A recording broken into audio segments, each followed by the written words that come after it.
Hello friends! We know that industrialization began in the last 18th and early 19th centuries with major changes in agriculture, manufacturing and transportation.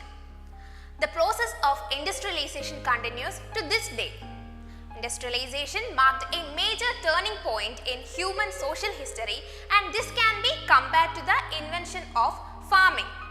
Industrialization has touched every aspect of our daily life and influenced our habits, our outlook and our very thoughts. Before the industrialization actually began, many artists came out with imaginary pictures of modern machinery which eventually took shape. The spread of railways and factories, the construction of high-rise buildings and bridges, the rapid technological development in all fields is the evidence of industrialization. Let's learn some more about industrialization through chapter 5, the age of industrialization.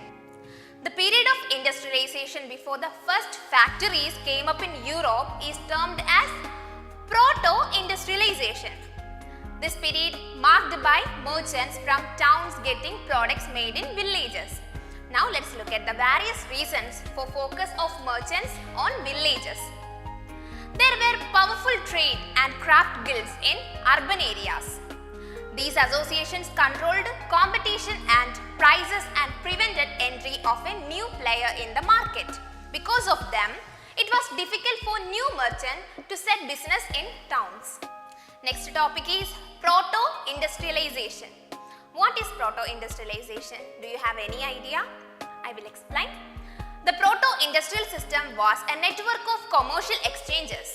It was controlled by merchants. Goods were produced by peasants who worked within their family farms and not in factories. The finished products passed through several stages and reached the market of London. From London, the products were supplied to the international market. Now let's look at the various features of proto-industrialization in Britain. The first feature is the merchants supplied money to the peasants in the countryside. They motivated them to produce products for an international market.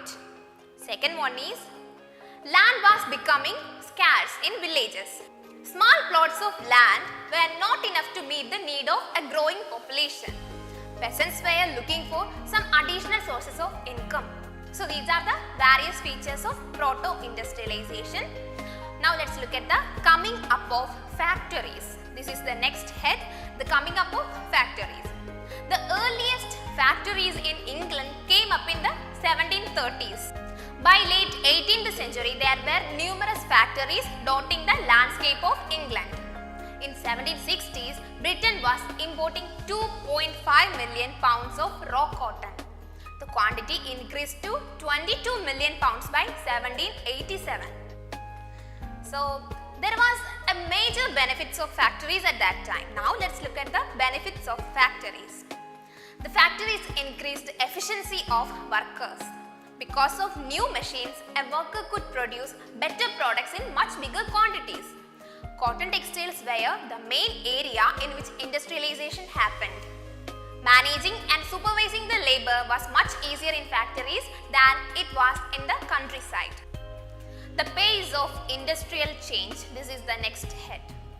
Cotton and metals were the most dynamic industries in Britain.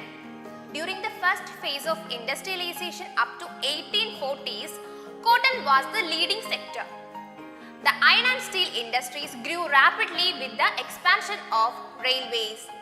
The railway expanded in England from the 1840s and in the colonies from 1860s.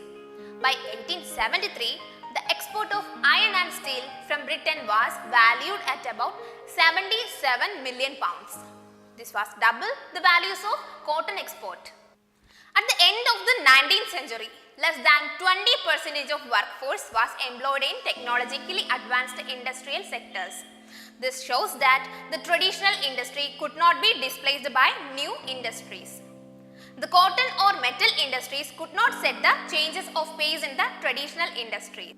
But the traditional industries experienced many changes which were brought by small and apparently ordinary innovations. The new technology took a long time to spread across the industrial landscape. High cost of machines and costly repairs scared the merchants and industrialists. The new machines were not as effective as claimed by their inventors and manufacturers. Historians acknowledge the fact that the typical worker in the mid-19th century was not a machine operator but the traditional craftspersons and labor. Next topic is hand labor and STEM power. During this period, there was no shortage of human labor. Because of good supply of workers, there was no problem of labor shortage or high wages. As a result, the merchants and industrialists preferred to manage with human labor rather than investing in costly machines. Machine-made goods were standardized and could not match the high-quality finish of handmade goods. The people from the upper classes preferred things produced by hand. The situation was different in 19th century in America. There was shortage of labor in America and hence mechanization was the only way out in that part of the world. Life of workers. This is the next head that I am going to discuss. Life of workers. There was large-scale migration from countryside to cities in search of job. Financing a job depends on existing network of friendship and kin relations. People without existing social connections in the cities found it difficult to find a job. Many people had to wait for a long period before they could get a job. Such people often had to spend nights on bridges or in night shelters. Some private industrials set up night refuges. The poor law authorities maintained casual wards for such people. Many jobs were seasonal in nature. Once the busy season was over, the poor were once again in the street. While some people returned to the countryside, many stayed back to look for some odd jobs. There was some increases in the wages in the early 19th century.